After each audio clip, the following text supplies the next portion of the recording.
Hello, you're welcome. My name is Pastor Cece. I'm with the Shepherd's Voice Ministries. We welcome you today, all mothers, and we're so glad that we have you as our mothers. So we join the rest of the world who are celebrating Mother's Day today to say thank you for what you have done and thank you for who you are. And we are so grateful that you are playing your part of the divine assignment which God has given to you and to all mankind. I want to also let you know that you are doing something that is so important to God, because God himself is Father, Mother, God. There is an aspect of motherhood in what God does every day in our lives, showing us compassion, showing us love, devotion, and total care. He chastises us just like mothers chastise their children when they go wrong, and he takes care of our needs just like I know that most mothers take care of the needs of their families. And so I join the rest of the world to say thank you for what you have done. As you are well aware, this generation needs mothers. We need true mothers, people that would devote to that function called mothering. It is something this generation needs, and sometimes when you look at how things are going in the world and the kind of generation that is coming up, you begin to tremble at kind of motherhood these ones will be, and which also translates to the kind of generation that is coming up. It's frightful sometimes, but we do know that there are things that we can still do. Let me start by reminding us that the kind of mothers that we are looking for and what this generation must focus on. One, there are some mothers that sacrifice everything, indeed sacrifice also their son, even if it means doing without one. Look at the woman called Hannah. When Hannah requested God to give her a son,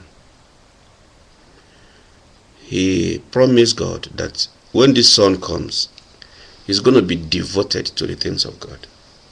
I'm going to give him back to you.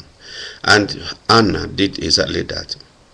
As soon as Samuel, the young Samuel, was weaned from breast milk, he bundled him to the house of God.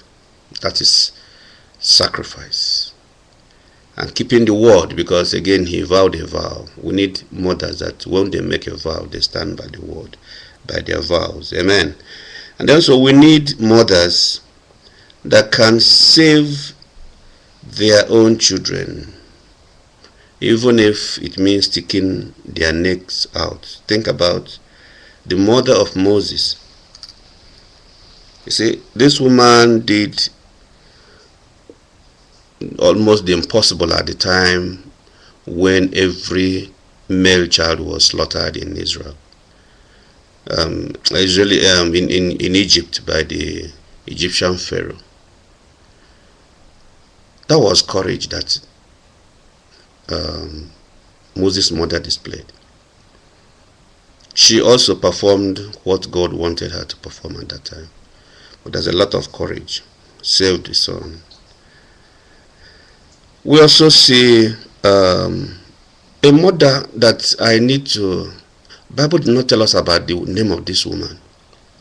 If you read the book of 2 Samuel,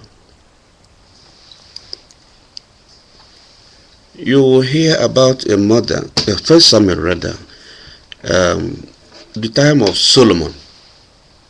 You see, Solomon was a wise man, and two mothers presented a case to him. Bible says the wise mother, the woman that has empathy, said to Solomon, don't kill this living child. If the other woman wants to raise this child, let her take it. but don't kill her. Because the rational thing was, just like the other woman said, divide this child into two, so that I can have one and then she will have one. But the true mother said, don't. I don't care going without a mother. That is a mother. And then again, the Bible did not tell us the name of this woman. Again, we also see mothers that serve God in a different way. Indeed, book of Judges talked about a woman called Deborah, the wife of Lapidot. The Bible says she was a mother in Israel. In other words, in addition to doing the work of motherhood, she devoted her time to the things of God and worked so much that her name was included as a judge in Israel. We need mothers that would devote and commit to the things of God as much as lies within their power. We hear about wise woman, a wise mother called Abigail. You see, when danger threatened the family of Abigail, she knew that she has to do something to save her family.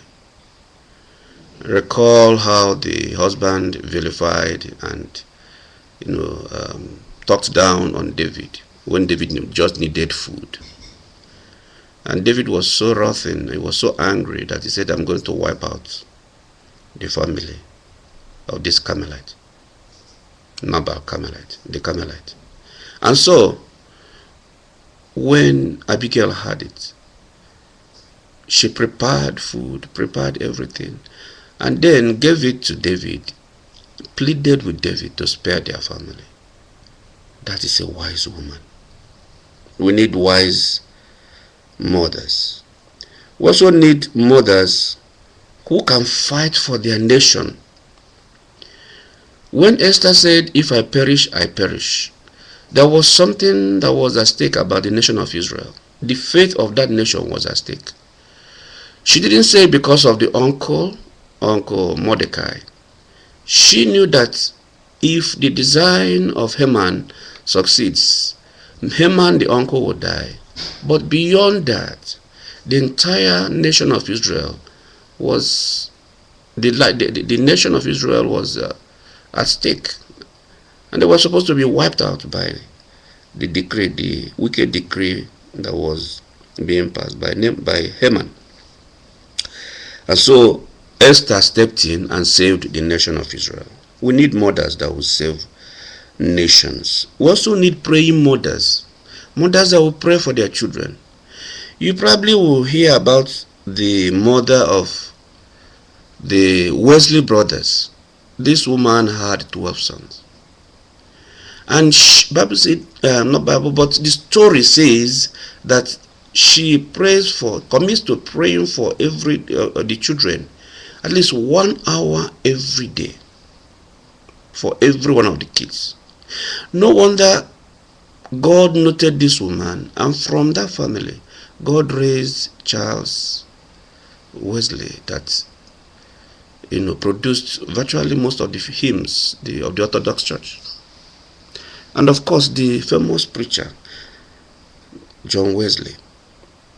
Praying mothers. We also need virtuous mothers. We're going to talk about this a little bit, in the later part of this discourse. The book of Proverbs 31, from verse 10. Virtuous women as mothers. We need mothers that will stick out their neck and say, wherever you go, I go. We need mothers that will love beyond themselves, like Ruth. Ruth is a model virtuous woman. She didn't despise the mother-in-law, and that is an area that is common these days. People don't even want to see their mother-in-laws. But they too know that sooner than later, with their own children, they will be mother-in-laws. We need mothers that will endure some bit of hardship and difficulty and difficult times, like Elizabeth, the mother of John the Baptist. Recall that this woman was married to the husband, and they committed the things of